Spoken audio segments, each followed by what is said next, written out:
మీరు అడిగినప్పుడల్లా ఇస్తాను సార్, కొంచెం కొంచెం ఓపిక. వరప్రసాద్ గారు, ఎస్ సార్. పెద్ద ఆయన్ని కోరిక మీద ముందు బుచ్చే చౌదరి గారు మాట్లాడతారు.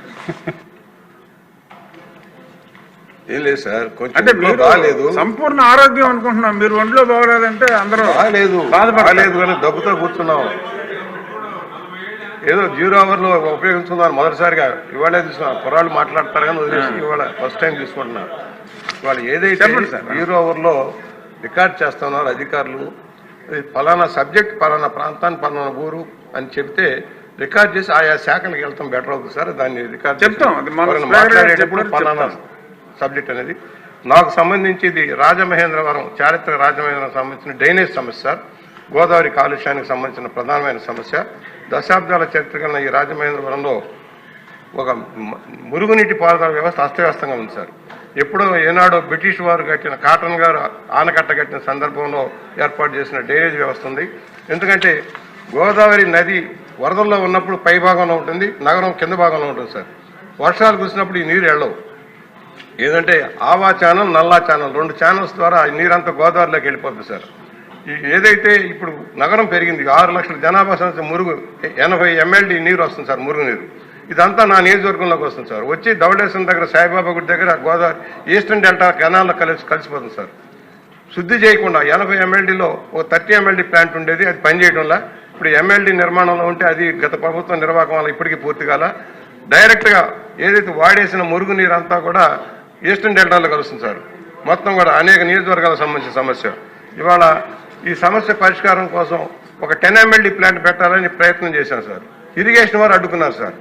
ఏదైతే గోదావరి నీరు, కాలువలో నీరు కాలుష్యం అవుతుంటే తప్పించడం కోసం చేసే ఒక 10 MLD ప్లాంట్ ఆపేశారు వాళ్ళ భూమి అని చెప్పి. ఒక పక్క కబ్జా జరుగుతుంది, ఇరిగేషన్ ల్యాండ్స్ అన్ని కబ్జా అయిపోతున్నాయి, కానీ ప్రభుత్వానికి సంబంధించిన కార్యక్రమానికి అడ్డుకున్నారు సార్.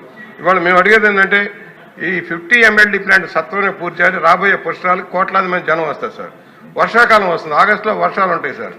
ఏదైతే గోదావరి మట్టం ఫస్ట్ వార్నింగ్ ఇచ్చిన దగ్గర నుంచి నీరు తోడిపోయాలి సార్. నల్లా ఛానల్ నందమూరి తారక రామారావు ముఖ్యమంత్రిగా ఉన్నప్పుడు 86లో మొదటిసారి ఫ్లడ్లు వచ్చినప్పుడు ఆ రోజున తోడిపోసే పథకాన్ని శాంక్షన్ ఇచ్చారు. అది ఇవాళ కూడా అది నడుస్తూ ఉంది. కానీ ఇప్పుడు పెరిగిన అవసరాలు తీర్చడంలో చెరువులన్నీ మూసేసి నగరం రావడంలో ఈ సమస్య ఉత్పన్నమైంది. మేము అడుగుతున్నాం, అమృత పథకంలో 98 కోట్లు శాంక్షన్ చేశారు సార్ కేంద్ర ప్రభుత్వం నుంచి. రాష్ట్ర ప్రభుత్వం గత ప్రభుత్వంలో దాన్ని ఆపేశారు. అంతకుముందు 45 కోట్లు ఖర్చు పెట్టాం. మిగతాది అయితే డ్రైనేజ్ అస్తవ్యస్త తొలగేది సార్. ఇప్పుడు కొత్త ముంపు ప్రాంతాలు తయారని వర్షం కురిస్తే రైల్వే స్టేషన్కి వెళ్ళడానికి అవకాశం ఉండదు, బస్ స్టాండ్కి వెళ్ళడానికి అవకాశం ఉండదు, నీరు నిలబడిపోతుంది సార్. అందువల్ల మేము అడుగుతున్నామంటే సమగ్రమైన జోన్ 2లో అండర్ గ్రౌండ్ చేసి ఆపేశారు సార్. బ్రిటిష్ వారి కాలంలో డ్రైనేజ్ వ్యవస్థ నడుస్తుంది. ప్రభుత్వానికి విజ్ఞప్తి చేసేది, దీని మీద రాబోయే పుష్కరాల నాటికి డ్రైనేజ్ వ్యవస్థని బాగు చేయకపోతే చాలా ఇబ్బందికరమైన పరిస్థితులు వస్తాయి.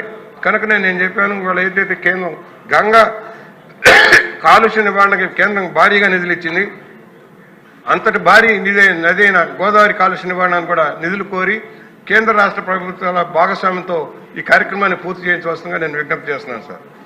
దేవా వరప్రసాద్ గారు.